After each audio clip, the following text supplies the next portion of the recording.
So when you no longer identify, then you can start to make honest inquiries. If you think about what areas, and that this is the beauty of it, no matter what you sit now and think about, like, I'm really not happy in my relationship, or I'm really not happy at work, or I've really been discontented with me for so long, or whatever it is that you think about, all that identifying that you have with that, you can now, in your mind, just thinking about it, you don't need to tell anyone about it.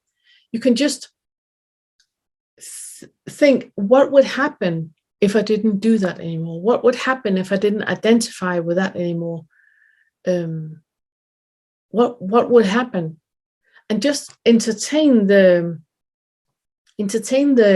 thought of it and see what it does to you.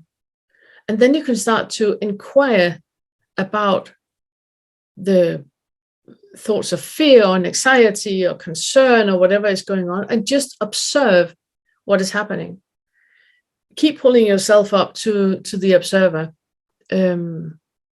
where you are in the state. It was the one I have here. This was what we talked about last time, that if you keep going from the ego that has all the feelings and you put yourself into the observer that is non-identifying, then you can create space for whatever is, which means that anyone can do or say like they want, because you're no longer identifying with the one they are talking about. And you can feel and say whatever feels right, because you are no longer identifying with it. So,